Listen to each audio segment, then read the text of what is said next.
ভাই, হ্যাঁ বল। আমি গুতা খাইছি রে। একলা একলা খাইলি, আমার খাওয়াইলি না?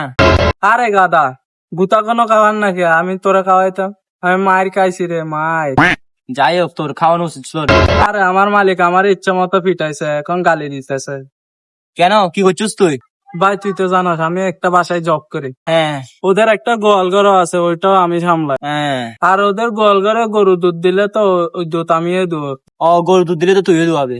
তো তারপর কি হয়েছে এটা বল। পরে যায় আমি গরু রিয়া ধরে টান দিছি, গরু আমারে লাত্তি দিছে। আমার মালিক আমার ইচ্ছা মতো মারছে। পরে আমার মালিকের তো জানতে পারি ওইটা গাই গরু আসিল না, ওইটা সার আসিল। আমি ওর বিচি ধরে টান দিছি।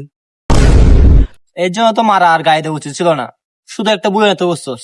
ভাই আমার মালিক আমার উধার তো অনেক মাইছে। আমি ভাই তো সারা রাত ঘুমাতে পারি না, ডাক্তার দেখাইছি, ডাক্তার আমার অনেকগুলো ওষুধ দিছে, এখনো ঘুমাতে পারি না ভাই, শরীর ব্যথা দেয়। থাক, কানিস না গাইছি, ওর কাছ চাইরা দে, চলে যাই তুই। না, কাজ করা বাদ দেওয়া যাবে না। কেন? মালিক তার মায়েরও গালি দেয়, কি বলে গাইতে দে? বলে ঠিক মতো পড়াশোনা কর, না হলে আমাদের বাড়ির কাজের ছেলের সাথে বিয়ে করা দিব। হ্যাঁ হ্যাঁ, এই আশায় তো আমি বসে আছি। মেয়েটা অনেক সুন্দর রে। হ্যাঁ। বন্ধু, তোর মালিক মায়ের কয়টা রে? দুইটা। বন্ধু, ওর পড়াশোনা কেমন রে? ওরও পড়াশোনা ভালো না, আমার মনে হয় ও ফেল করবো। বন্ধু, মেয়েটাও কিন্তু সুন্দর আছে।